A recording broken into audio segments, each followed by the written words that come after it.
Last week, we started to overturn that firmly established myth that the church has been an enemy of science. Today, we're going to bury that myth once and for all. So join me for the Catholic Church, Builder of Civilization.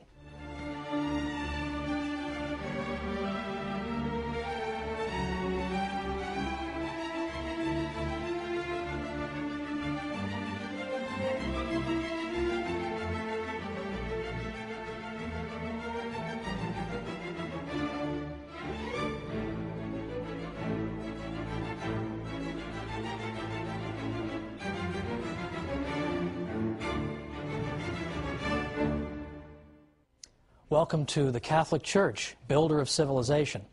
I'm Dr. Thomas Woods. Last time, we engaged in some myth-busting. We looked at things everybody knows. The church is an enemy of science, right? Everybody knows that. We're all taught that in school. What we started to see was that modern professors who actually do this for a living are starting to say something like the opposite.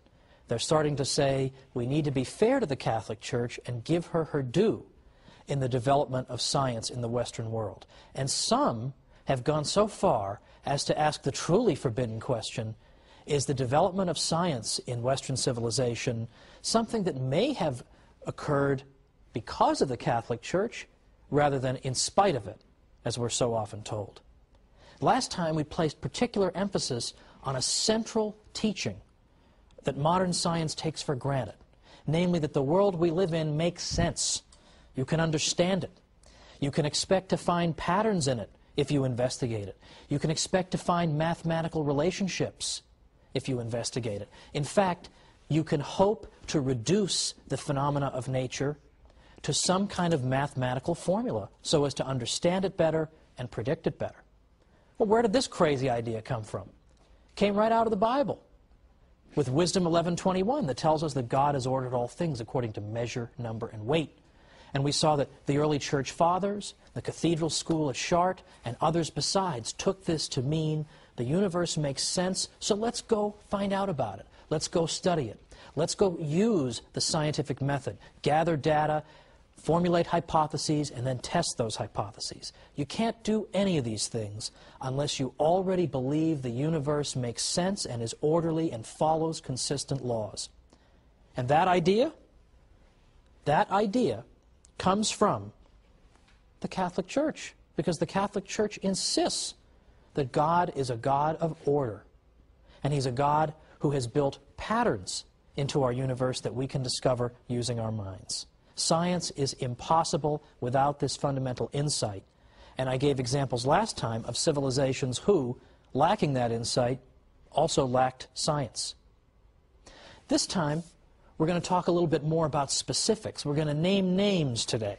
We're going to look at specific people who were Catholics who pioneered in the sciences. And specifically, we're even going to look at people who invented things and who made discoveries that we take for granted today, but that are typically forgotten or left out of the standard textbook treatment. So, for instance, I don't think it's particularly well known that 35 craters on the moon are named after Jesuit scientists and mathematicians. I also don't think it's particularly well known that when you look at the history of mathematics, a great many of the greatest mathematicians who ever lived were Jesuits.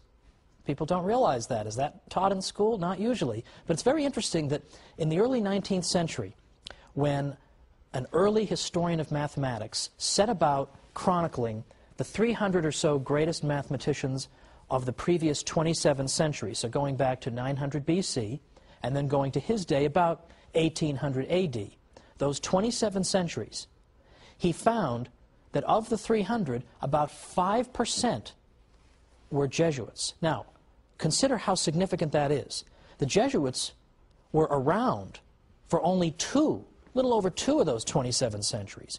Because the Jesuits, remember, were founded in 1540, and then they were suppressed briefly in the 1770s, so a little over 2 centuries, and yet still, in an impartial compilation of the greatest mathematicians of all time, it turns out that 1 out of every 20 belongs to this single order of Catholic priests. Well, again, rather significant, is it not? But We'll leave even the Jesuit accomplishments to the side now. Let's mention Roger Bacon, a great 13th century figure. Roger Bacon was a Franciscan who taught at Oxford and who's been considered a forerunner of the scientific revolution. Roger Bacon emphasized the importance of experimentation and observation. These are the key aspects of modern science, that we don't simply rely on what other people have said. Well, Aristotle was really smart, so we'll just sort of more or less go with him. We have to verify scientific conclusions on the basis of either our own observations or on the basis of experiments by people who are carrying them out according to the sound principles of scientific method. Now, Roger Bacon consistently emphasized this, and he said, without experiment, nothing can be adequately known. An argument proves theoretically, but does not give the certitude necessary to remove all doubt. Nor will the mind repose in the clear view of truth unless it finds it by way of experiment. Well, there is a scientific turn of mind right there with Roger Bacon in the 13th century at Oxford. Among other things, Roger Bacon identified the following as obstacles to the transmission of truth: uninstructed popular opinion and long-standing but erroneous custom. Well, all of these, both of these things, I think, the church is usually accused of encouraging. Well, you're just going along with what people say, or you're trying to form what they think.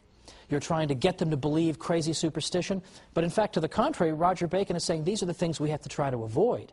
We have to use experimentation and our own observation, because maybe what people believe is untrue. We need to verify things using experiment. Or St. Albert the Great, who taught at the University of Paris. One of his students was St. Thomas Aquinas.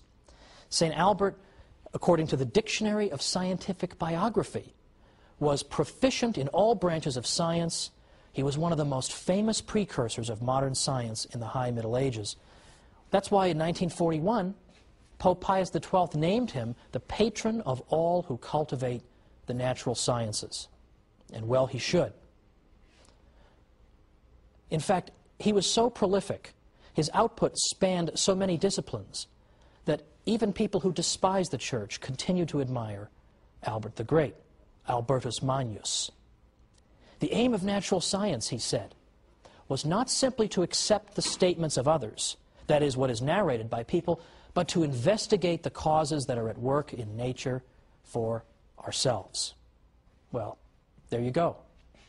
Now, let's get down to some brass tacks here, though. Let's move further toward the present and consider some long-forgotten names. For example, Father Nicholas Steno was in fact considered to be the father of stratigraphy, which is in fact the study of the layers of the Earth's surface. And geologists need to know Steno's principles.